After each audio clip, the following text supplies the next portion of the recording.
मुकेश, मेरा नाम भैरव सिंह है और मैं उज्जैन नगरी के धार्मिक राजा भरत का सहयोगी जादूगर था।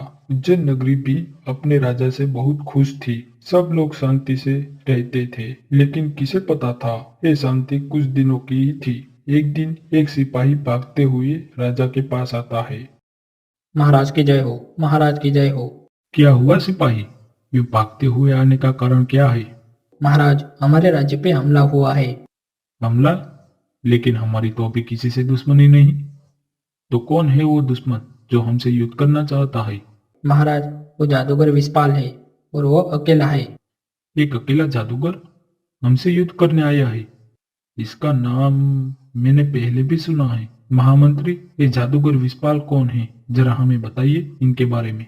महाराज, जादूगर विस्पाल एक काला जादूगर है और उससे बड़ा जादूगर अभी कोई नहीं है। उसने कई निर्दोष लोगों की बलि देकर एक महाशक्ति हासिल की है और वो सारी जादुई ताकत उसके जादुई दंड में है। जब तक उसके पास वो जादुई दंड है, उसे कोई नहीं हरा सकेगा। और अगर उसके पास से वो जादुई दंड ले लिया जाए तो शायद हमारे जादूगर भैरव सिंह उससे मुकाबला कर सके। लेकिन अगर भैरव सिंह उसे हरा नहीं पाए तो वो हमारे पूरे राज्य को जला के राख कर देगा। इसलिए जो भी करना है महाराज, एक बार विचार करके करना होगा।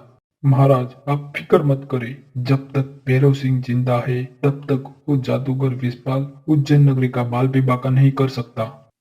भैरव सिंह, हमें तुम्हारी ताकत और हौसले पे पूरा भरोसा है। क्या हम नहीं जानते कि आपने उज्जैन नगरी के लिए क्या कुछ नहीं किया? लेकिन आज बात थोड़ी अलग है। हमारी एक गलती और उसका परिणाम सारे उज्जैन वासियों को भुगतना पड़ेगा, वरना लड़ाई से हम भी नहीं डरते। महामंत्री, कोई तो उपाय होगा जादूगर विस्पाल को रोकने का। महाराज, एक ही उपाय है, किसी भी तरह उसके हाथ में से वो जादुई दंड ले लिया जाए और फिर उसे कैसे भी कैद कर लिया जाए। तब हम उज्जैन की रक्षा कर सकते हैं महाराज। भैरव सिंह, आपकी क्या राय है इसमें? महाराज, उसका जादुई दंड मेरे हाथ में आ जाए तो मैं उसे अपने जादू से कहीं छुपा लूंगा, जिसे वो कभी मेरे सिवा ढूंढ नहीं पाएगा। लेकिन महाराज, मैं मेरी जादुई शक्ति से उसे थोड़ी देर के लिए ही बांध पाऊंगा। मैं उसे ज्यादा देर तक बांध नहीं पाऊंगा, क्योंकि उसके पास बहुत सारी काली जादुई शक्ति है। और हाँ महाराज, एक बार भैरव सिंह उसका जादुई दंड लेकर छुपा भी दे, लेकिन जब तक वो आजाद रहेगा वो किसी भी प्रकार से भैरव सिंह से वो अपना जादुई दंड लेके रहेगा। इसलिए समस्या बहुत गंभीर है महाराज। सब लोग अपनी अपनी राय देते हैं और विचार विमर्श करते हैं और तभी राजा बोलते हैं। हाँ, याद आया। एक बार हमारे महल में एक साधु महाराज आए थे और हमने उसकी बहुत अच्छे से सेवा की थी। उन्होंने हमारी सेवा से प्रसन्न होकर हमें जादुई जल की बोतल दी थी और कहा था, आने वाले समय में तुम्हें इसकी बहुत जरूरत होगी। ये जादुई जल तुम जिस पे डालोगे वो पत्थर का बन जाएगा। लगता है ये वही समय है जिसकी बात उस साधु महाराज ने की थी। महाराज, ये तो बहुत अच्छी बात है। हाँ, उसे भैरव सिंह अपने जादू से ज्यादा देर तक ना रोक सके, लेकिन एक साधु ने दिए इस पवित्र जल से शायद उसे पत्थर में बदल सकते हैं। लेकिन ये काम भी ध्यान से करना होगा महाराज। अगर वो बच गया तो बहुत बुरा होगा। सही कहा आपने महामंत्री, इसलिए ये काम भैरव सिंह को ही देना चाहिए। आपकी क्या राय है इसमें? सही कहा महाराज, क्योंकि जादूगर विस्पाल को रोकने की ताकत सिर्फ जादूगर भैरव सिंह में ही है। क्या भैरव सिंह, आप ये काम कर पाएंगे? जी हाँ महाराज, मैं अपनी जान देकर भी ये काम पूरा करूंगा। आप मुझ पर विश्वास रखें। हमें आप पे पूरा विश्वास है भैरव सिंह, आप जरूर विजयी होगे। फिर सारा प्लान बनाने के बाद राजा अपने सैनिकों को लेकर विस्पाल से युद्ध करने आते हैं। तो आप आ ही गए महाराज भरत। अब आपको मार के मैं उज्जैन का नया राजा बनूंगा और फिर मैं सारी पृथ्वी पे विजय प्राप्त करूंगा। ये तुम्हारी गलतफहमी है विस्पाल।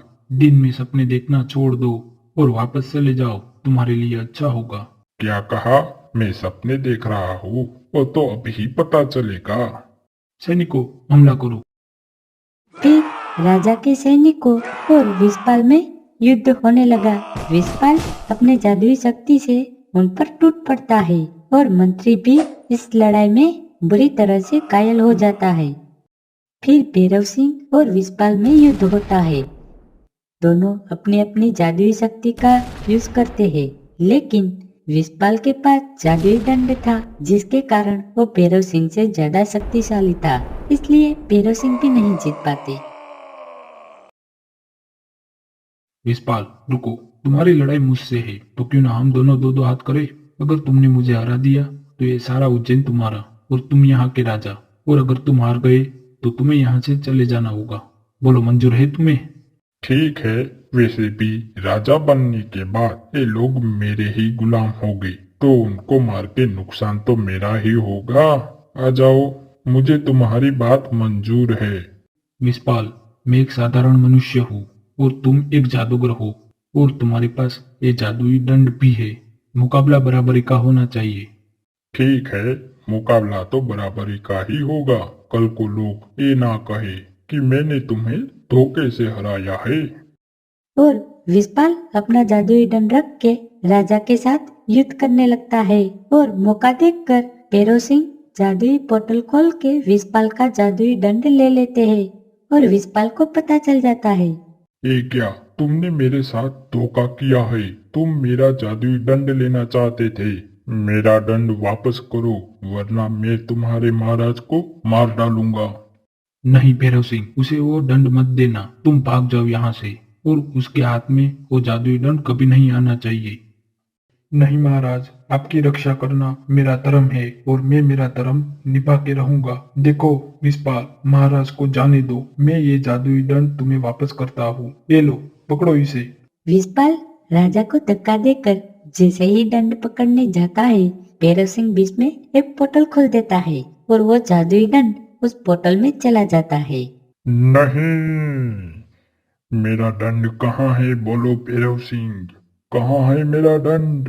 अगर तुमने मेरा दंड नहीं दिया तो मैं सारे उज्जैन को जला के राख कर दूंगा। विशपाल, सिर्फ मैं जानता हूँ कि तुम्हारा जादुई दंड कहाँ पे है, और मैं तुम्हें कभी नहीं बताऊंगा। हे भैरव सिंह, कहाँ गायब हो गए हो तुम? सामने आओ मेरे, मैं तुम्हें छोड़ूंगा नहीं। मैं यहाँ हूँ। विशपाल जैसे ही पीछे मुड़ता है, भैरव सिंह तुरंत ही उस पे वो जादुई जल छिड़क देते हैं, और विशपाल धीरे धीरे पत्थर का बनने लगता है। एक ऐसा जल है, मैं पत्थर का बन रहा हूँ। भैरव सिंह, मैं कभी ना कभी वापस पहले जैसा हो ही जाऊंगा, और तब मैं तुमसे मेरा जादुई दंड लेके रहूंगा। लेकिन तब तक के लिए मैं तुम्हें इस बोतल में कैद करता हूँ। और विशपाल उस बोतल को अपनी शक्तियों से गायब कर एक पेड़ में छुपा देता है, जो कोई ढूंढ नहीं पाता, और खुद एक पत्थर का बन जाता है। तो फिर वो जादूगर विशपाल की पत्थर की मूर्ति कहाँ है, और वो जादुई दंड वो कहाँ है? शायद मूर्ति को फिर महाराज भरत ने कहीं छुपा दिया होगा जहाँ कोई ना जा सके, और जादुई दंड मैंने छुपा दिया है, जो मैं कभी किसी को नहीं बता सकता। तो क्या वो जादूगर वापस आ सकता है? हाँ, शायद अगर किसी के पास उस जादुई जल का तोड़ हो तो वो वापस आ सकता है, और उस जादुई जल के तोड़ के बारे में राजा ने हमें भी नहीं बताया।